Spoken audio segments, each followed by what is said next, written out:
Pagi ini saya akan sharing dengan saudara, berbagi dengan saudara satu pengajaran firman Tuhan yang saya berikan judul Kuasa Perkataan yang Menghidupkan.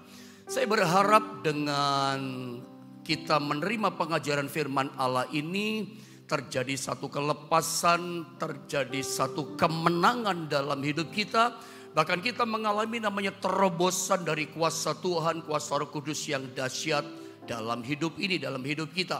Pagi ini saya akan berbagi dengan saudara satu tema firman adalah kuasa perkataan yang menghidupkan.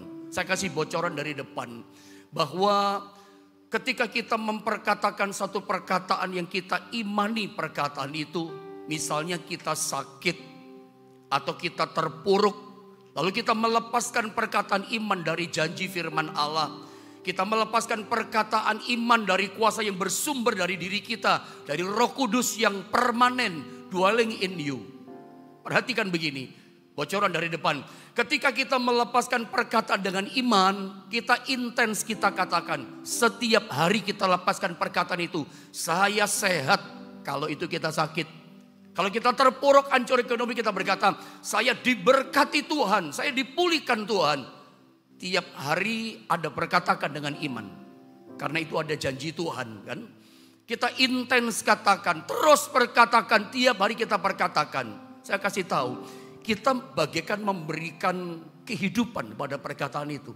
Ketika kita intens, ketika kita terus perkatakan tiap hari, waktu kita mengatakan setiap kali kita katakan, kita bagaikan kasih kehidupan pada perkataan itu. Kita bagaikan kasih nyawa pada perkataan itu. Semakin tiap hari kita katakan, semakin terus kita katakan, kita bagaikan menarik perkataan yang kita katakan makin dekat, makin dekat, makin dekat, sampai terjadi dan kita alami dalam hidup kita. Ini yang saya maksudkan dari tema firman Allah ini. Kuasa perkataan yang menghidupkan kita. Mari kita berangkat dari pembacaan ayat Kejadian pasal 1 ayat 2 dan 3. Ini sebuah ayat yang sederhana yang sering kita baca. Tetapi selalu saya bilang sama saudara, meskipun ayat sederhana yang kita baca tidak pernah menyederhanakan kuasa Tuhan bekerja di dalamnya. Kita ini seringkali terbius dengan kata-kata firman yang wow, luar biasa. Makanya kita suka kalau baca ayat yang kelihatannya sederhana, kita lewat-lewat. Ayat ini dahsyat loh. Sejak saya mengerti tentang rahasia firman Allah yang Tuhan singkapkan ini, itu merubah pola pikir saya. Dan ketika saya terapkan, praktekkan firman Allah ini dalam hidup saya sebagai seorang hamba Tuhan yang melayani Tuhan sepenuh waktu. Jujur saya berkata, saya banyak melihat, saya banyak mengalami dalam hidup saya, dalam pelayanan saya namanya kemenangan demi kemenangan dari Tuhan yang luar biasa. Sejak saya menerapkan, menghidupinya. Saya berharap dengan Anda selesai ibadah, menerima pengajaran firman Allah ini, Anda bukan cuma berhenti pada titik mengerti. Banyak orang Kristen, oh saya ngerti puji Tuhan. Hidupi itu firman Allah. Terapkan itu firman Allah. Maka apa yang dijanjikan pasti digenapi dalam hidup kita. Kita baca ayatnya ya. Kejadian pasal 1 ayat 2 dan 3. Saya membaca ayat yang kedua, lalu giliran Anda dan saya sama-sama kita baca ayat yang ketiga ya. Ayat yang kita hafal, kita tahu ya. Kejadian 1 ayat yang kedua, saya baca begini kata firman Allah. Bumi dikatakan belum berbentuk dan kosong. Gelap gulita menutupi samudera raya dan roh Allah melayang-layang di atas permukaan air. Sama-sama kita baca saudara ayat yang ketiga 1, 2 dan 3. Berfirmanlah Allah, jadilah terang, lalu terang itu jadi. Mari perhatikan bagian awal kalimat ini. Coba lihat, ada gambar saja dilihat saudara ya. Dikatakan pada bagian ayat yang kedua dalam Kejadian pasal 1 dikatakan bumi belum berbentuk dan kosong. Lalu dikatakan roh Allah, lihat gambar itu ya, melayang-layang di atas permukaan air. Saudara perhatikan kalimat bumi belum berbentuk dan kosong. Dalam terjemahan teks asli bahasa Ibrani, kata bumi belum berbentuk dan kosong itu disalin dengan kata tohu wabohu. Atau ada orang membacanya tofu wafohu, saudara ya. Tohu wabohu, biasanya kalau kami baca. Tohu itu artinya tidak berbentuk atau belum berbentuk. Bohu atau fohu itu artinya adalah kosong. Jadi pada waktu itu memang bumi masih kosong. Artinya bumi masih belum ada. Belum ada bumi. Bumi belum berbentuk dan kosong. Memang tidak ada. Nah, arti daripada belum berbentuk dan kosong, tohu wa bohu, itu kalau diterjemahkan artinya adalah ketidakteraturan yang tidak terkatakan. Atau ketidakberaturan yang tidak terkatakan. Satu kekosongan yang tidak terkatakan. Jadi apa ya bahasanya kalau kita ngomong hari-hari ya, berantakan, masih kacau balau. Kacau balaunya seperti apa? Tak terkatakan, saking kacaunya, saking tidak keberaturannya. Sampai gak bisa ngomong, aduh gak beratur. Memang belum ada bumi, masih kosong, belum ada apa-apa. Kejadian 1 ayat 1 kalau kita naik kita baca, pada mulanya adalah Allah. Kalimatnya begitu, pada mulanya, pada awalnya adalah Allah. Menciptakan langit dan bumi. Jadi kata pada mulanya Allah, sebelum ada langit, sebelum ada bumi, Allah dulu sudah ada. Awal itu Allah. Nah hari itu di dalam gambar yang Anda lihat, itu memang bumi belum ada. Masih kosong. Bahkan gambarannya coba kembalikan ayat tadi. Saya ingin baca ulang ayat kedua supaya kadang-kadang diulang-ulang pendeta itu supaya Anda nangkep gitu ya. Lihat kalimatnya, dibaca kalimatnya baik-baik supaya Roh Kudus hidupkan itu perkataan, itu yang jadi rema ya. Saya baca ya, bumi dikatakan belum berbentuk, tohu wa bohu. Gelap gulita. Jadi gelap gulita yang ada, bumi tidak ada, bumi kosong belum berbentuk. Yang ada apa pendeta? Yang ada adalah gelap gulita saja yang ada. Menutupi samudera raya, yang ada cuman air dan gelap gulita. Lalu kalimat berikutnya dikatakan dan bumi belum ada. Yang ada ketidakberaturan, yang ada kekosongan. Tapi kemudian ada ini, dan roh Allah dikatakan melayang-layang di atas permukaan air. Ada roh Allah, tapi masih gelap gulita. Ada roh Allah hadir, tapi masih ketidakberaturan tak terkatakan. Campur baur, semuanya gelap tak beraturan. Kosongnya tak beraturan, tapi ada roh Allah. Anda berkata, kok bisa pendeta? Ini ayat 2 Kejadian 1. Ini kalau saya tarik menjadi satu pelajaran rohani dalam hidup kekristenan kita. Ini seperti kata Tuhan dalam 1 Korintus 3 di ayat yang ke-16.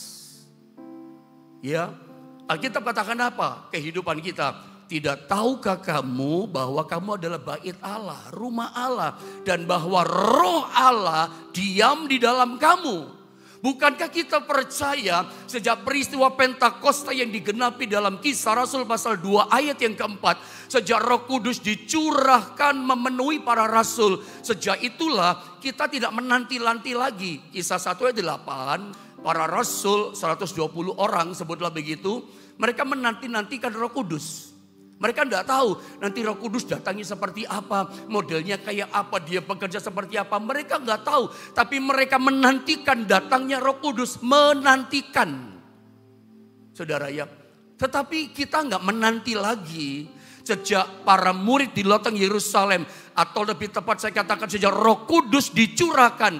Ya saat ini kita nggak menanti, sama dengan saat itulah Roh Kudus pun sudah dicurahkan permanen dwelling in you. Tinggal permanen dalam hidup kita.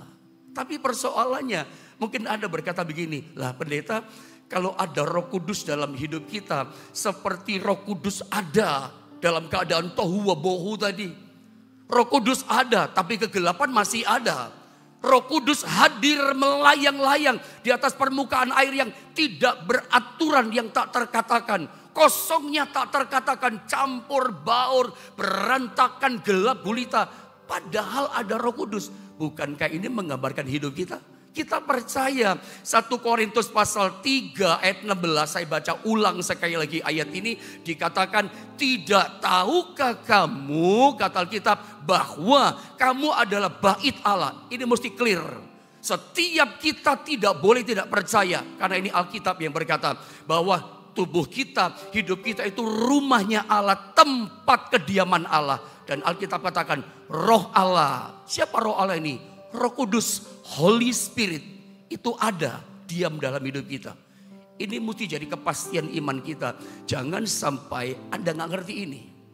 Ada orang Kristen percaya pada Yesus harus clear, pasti ngerti sampai di sini.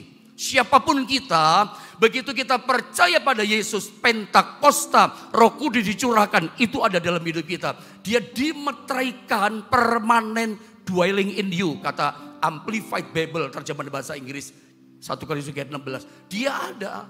Anda berkata, loh kalau Roh Kudus ada, permanen dwelling in you, tinggal selamanya dalam hidup saya sebagai orang yang percaya pada Yesus. Tetapi kenapa saya hidup dalam kekalahan? Iya kan? Kenapa saya bagaikan seperti Alkitab Kejadian 1 ayat 2. Saya seperti hidup dalam kekelaman, kegelapan. Saya gak melihat masa depan yang cerah dalam hidup saya. Ini kan sama kan. Kejadian pasal 1 ayat yang kedua. Roh Allah hadir, roh Allah ada. Tapi gelap gulita masih ada. Campur baur, berantakan, tak terkatakan, tak beraturan yang ada waktu itu. Sama barangkali dengan kita hari ini. Ada Roh Kudus hidup dalam kita.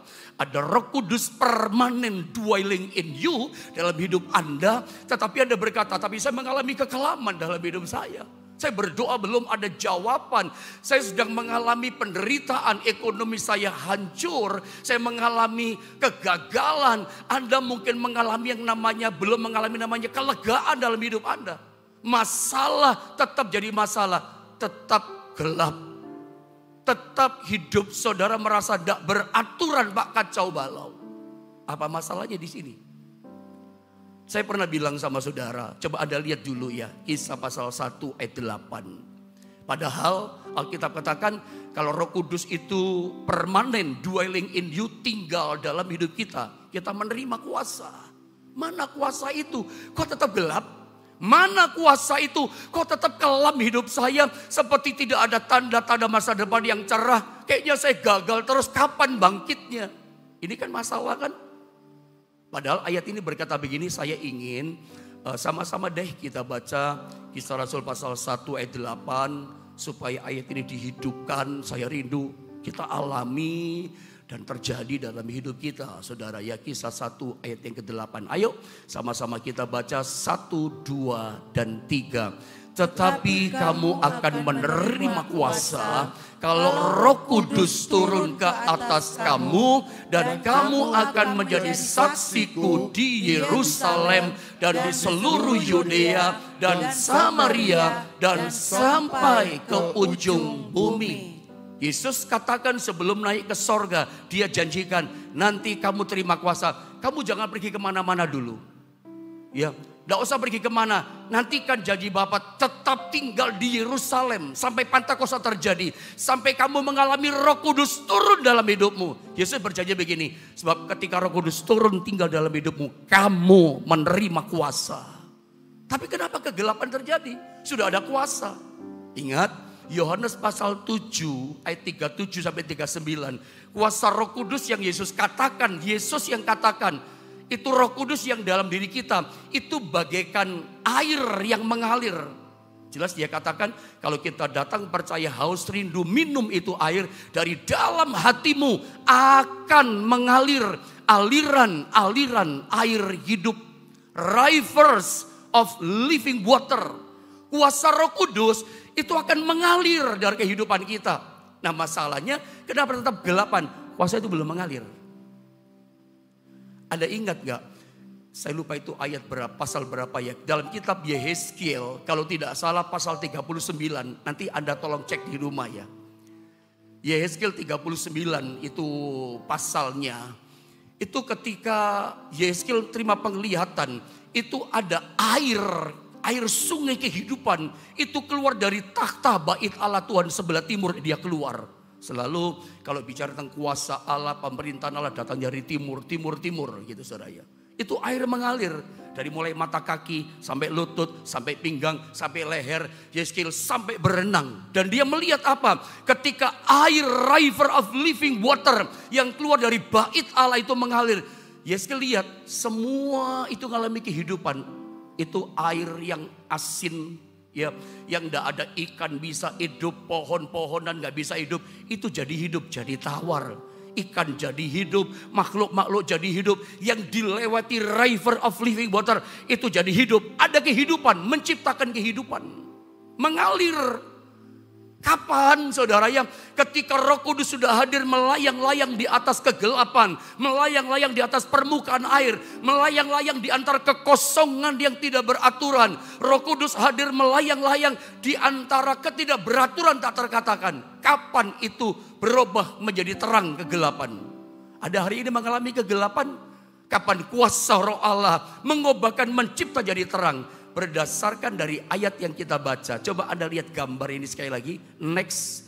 Alkitab katakan bumi belum berbentuk dan kosong, ya, gelap gulita menutupi samudra raya, itu kira-kira kalimatnya. Dan Roh Allah dikatakan melayang-layang di atas permukaan air. Ada Roh Allah hadir. Tapi kenapa kegelapan tetap gelap? Ketidakberaturan tetap terjadi. Apa sebabnya?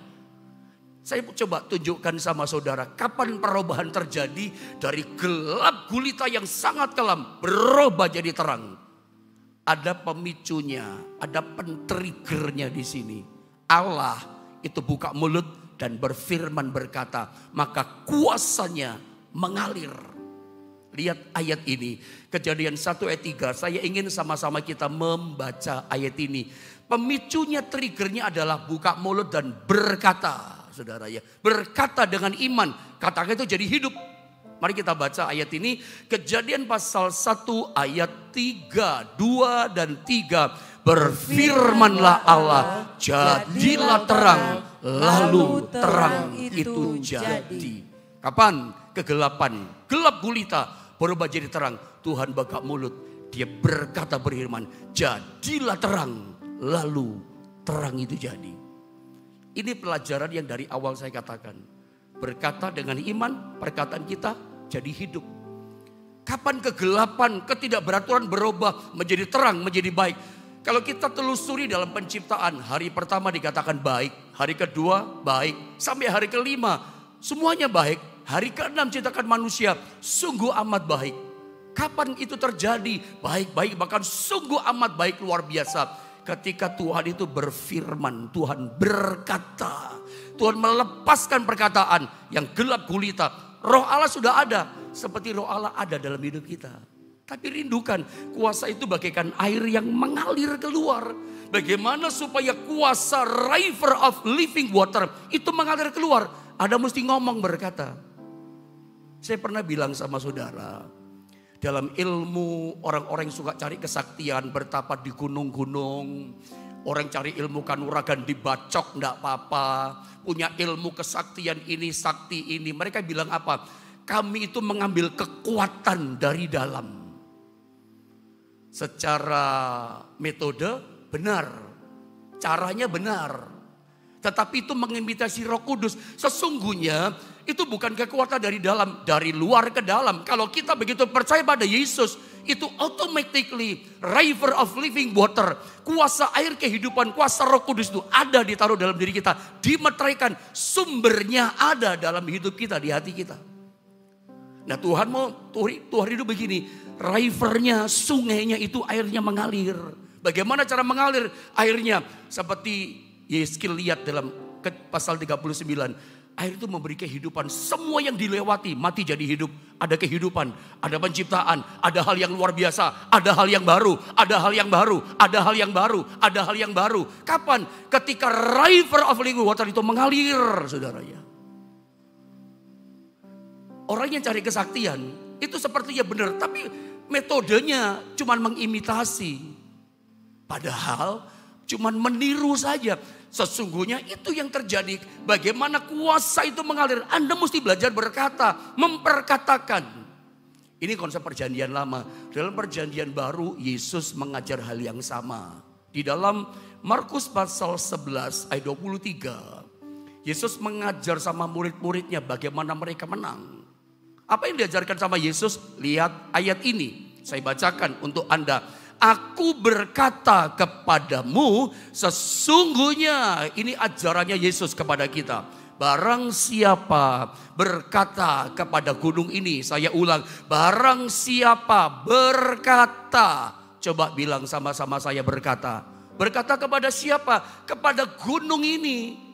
Kalimat kata gunung ini itu bicara persoalan kita. Gunung ini bicara gelap gulita hidup kita. Gunung ini bicara tentang ketidakberaturan masalah kita. Sepertinya ruwet. Sepertinya gak ada jalan keluar. Seperti gelap, gak ada cahaya terang masa depan buat kita. Ini bicara gunung kehidupan, masalah yang sedang kita hadapi. Bagaimana supaya gunung itu pergi. Bagaimana masalah itu kita bisa kalahkan dan kita menang. Yesus ajar sama murid-muridnya waktu itu. Dan pagi ini Yesus lepaskan pengajarannya kepada setiap kita. Apa yang Yesus ajarkan pada kita? Sesungguhnya barang siapa berkata kepada gunung ini, gunung masalah ini, beranjaklah dan tercampaklah ke dalam laut, asal tidak bimbang hatinya, tetapi percaya dengan iman ya, bahwa apa yang dikatakannya itu terjadi, maka hal itu akan terjadi baginya. Sumbernya dari dalam, dari janji firman. Sumbernya karena kita percaya ada kuasa Roh Kudus dari dalam diri kita. Kita percaya waktu kita mengatakan itu akan jadi. Tidak ada bimbang, tidak ada ragu. Gunung kita pagi ini mungkin sakit penyakit. Ada berkata, hai sakit penyakit, aku percaya aku sudah sembuh. Oleh bilur-bilurnya aku sudah sembuh. Itu kan janji Tuhan kan. Ada perkataan intens. Ada kalau bangkrut hari ini, ada mulai berkata, aku percaya aku sudah diberkati oleh Tuhan. Itu gunung saudara, berkata. Yesus ajar, berkata, katakan kepada gunung ini, asal tidak bimbang. Itu terjadi pada kita. Itu perjanjian baru Yesus ajarkan. Dalam perjanjian lama, ternyata Allah Tuhan, Allah mengajar juga sama Musa. Ketika mereka tidak ada air, bagaimana mereka bisa menerima air? Bilangan 20 ayat 8, ayat tidak asing buat kita. Saya sering ajar ayat ini, perhatikan. Ketika mereka tidak ada air, teriak-teriak berontak sama Musa minta air. Bagaimana Tuhan? Kata Musa kepada Tuhan. Tuhan ajari Musa. Musa, ambil tongkatmu itu. Dan engkau dan Harun kakakmu harus menyuruh umat itu berkumpul. Lalu apa? Katakanlah di depan mata mereka. Saya ulang ya. Tuhan ngomong gini, hai Musa, katakanlah di depan mata mereka, umat Tuhan Israel, berkata kepada bukit batu itu, berkata kepada bukit batu itu, supaya diberinya air. Demikianlah engkau mengeluarkan air dari bukit batu itu bagi mereka dan memberi minum umat itu serta ternaknya. Perjanjian lama di padang gurun kesulitan. Musa diajar sama Tuhan, Musa mereka minta minum. Aku beri air, kamu ngomong berkata pada gunung batu itu. Gunung batu itu masalahnya kan. Harusnya ngomong gini, hai gunung batu berilah air. Tuhan katakan nanti gunung batu itu akan memberi air. Walaupun dalam cerita, tapi gak usah dibahas saudara ya kepanjangan. Walaupun dalam cerita Alkitab Musa gak berkata. Karena dia marah, emosi gitu ya. Emosi sama umat Allah, dia pukul itu gunung batu. Ngomong saja keluar apalagi dipukul. Dia melanggar kekudusan Tuhan, bla bla bla dan kepanjangan seterusnya. Kita nggak bahas itu. Pertanyaannya, air itu keluar, saudara ya. Menurut Anda, air itu bisa keluar memberi minum 2-3 juta orang Israel saat itu? Saya tanya begini, menurut Anda sebelum air itu keluar, air itu sudah ada dalam gunung batu atau air itu belum ada, tidak ada? Mungkin 2 jawabannya ya. Yang menurut kita benar ya, air itu sudah ada bisa jadi, atau air itu memang belum ada, tidak ada. Ya kita nggak tahu kebenaran seperti apa. Bisa jadi air itu sudah ada di gunung batu atau memang air itu nggak ada. Tapi intinya begini, tidak usah berdebat dengan sesuatu yang di luar pengetahuan kita. Kita nggak tahu. Tetapi yang penting begini intinya, Tuhan ngajar berkata pada gunung batu itu, bagaimana yang tidak ada nanti jadi ada. Bagaimana kalau sudah ada di sana kita lihat kita pengen itu. Dia bisa datang sama kita, berkata.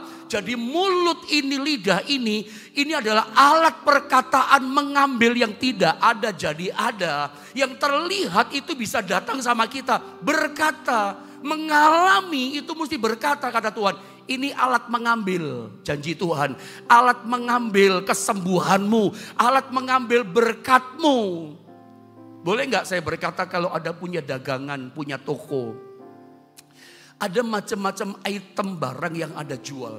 Anda lihat satu item yang mungkin tidak laku-laku, barang ini kok tidak laku. Boleh nggak kita berkata, hai barang misalnya handphone jenis ini kamu tidak laku. Sekarang dalam nama Yesus kamu laku terjual, keluar sana. Boleh nggak? Boleh. Gunung Batu saja dia ngomong, pendeta kalau suami saya kecantol sama wanita lain lebih gombel, boleh gak saya berkata, hai suamiku bertobat, sekarang kamu pulang lepas dari kata jahat, boleh gak? Boleh, bisa, kenapa tidak?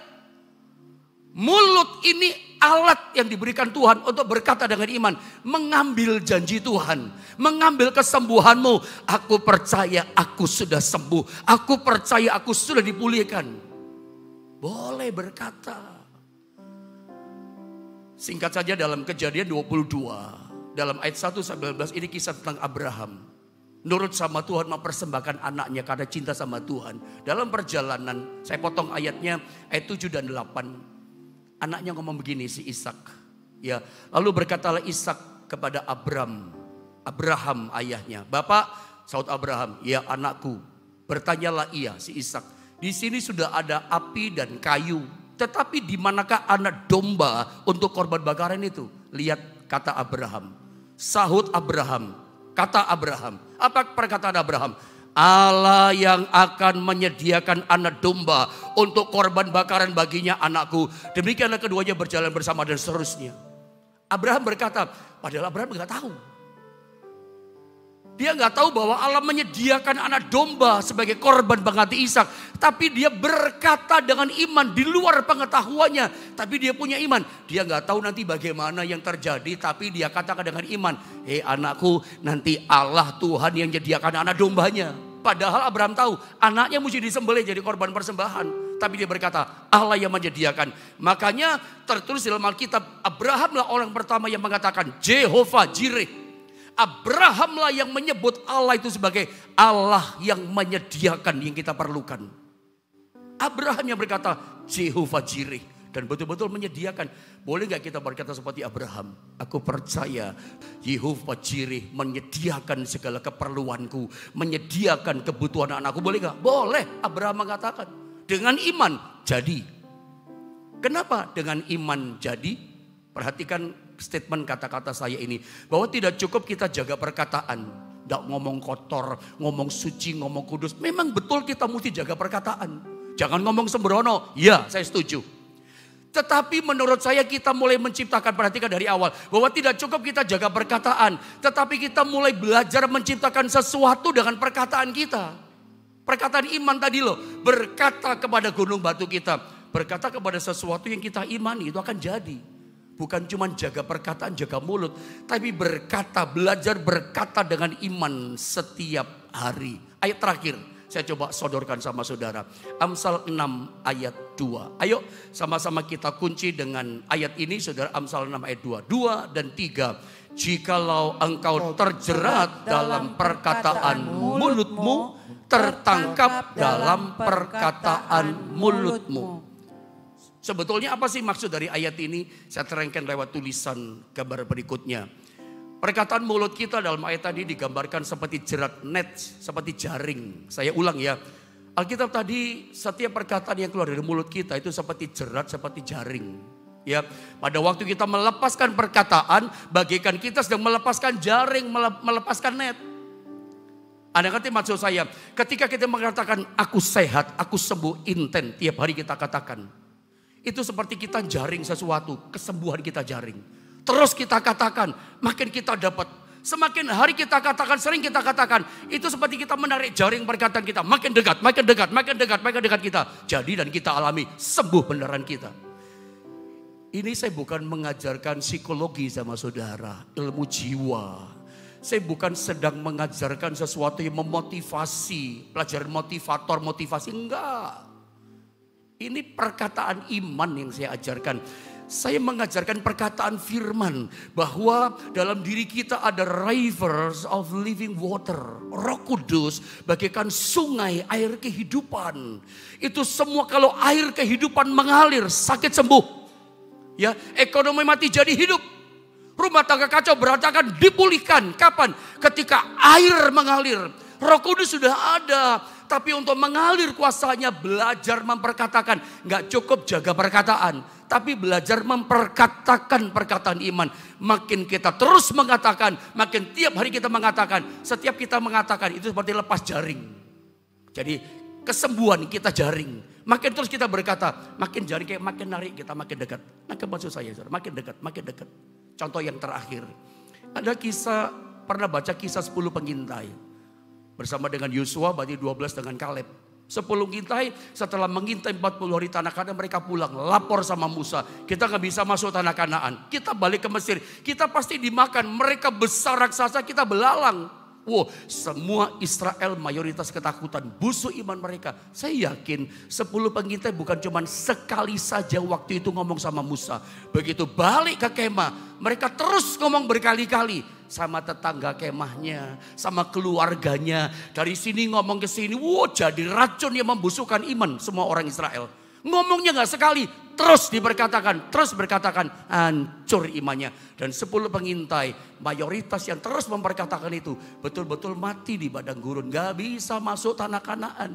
Karena apa yang kita lepaskan dalam perkataan, seperti menjaring itu perkataan. Makin kita perkatakan, makin kita tarik itu perkataan. Itu yang jadi sama kita. Sejak saya menangkap rahasia pengajaran firman Allah ini, saya semakin hati-hati dengan yang saya katakan. Saya hindari kata ketakutan. Saya hindari kata-kata yang kekhawatiran. Yang seperti itu saya hindari. Saya lebih suka memperkatakan perkataan iman. Perkataan kemenangan. Aku sehat. Walaupun saya tahu dalam tubuh saya ada sakit. Tapi aku berkata tiap hari. Aku sudah sehat. Aku sudah sembuh. Perkatakan dengan iman. Aku sudah diberkati Tuhan. Hari ini saya tidak tahu ketidakberaturan, kegelapan hidupmu seperti apa. Gunung-gunung batu kehidupan masalah seperti apa. Tapi Yesus berkata, Allah berkata juga kepada Musa. Berkata kepada gunung batu itu. Anda boleh berkata kepada masalahmu. Dan saya percaya perkataan iman oleh kuasa Roh Kudus akan dihidupkan. Inilah peranannya Roh Kudus. Diam dalam hidup kita. Dia sebagai penolong dalam hidup kita. Perkataan kita kalau kita ucapkan penuh dengan kuasa. Kan ada sumber kuasa dari dalam sini. Dia mengalir keluar. Yang di hati itu mengalirnya keluar lewat mulut kata Yesus. Perkatakan dengan iman. Dan pagi ini pasti jadi sama saudara. Mari kita menyembah Tuhan.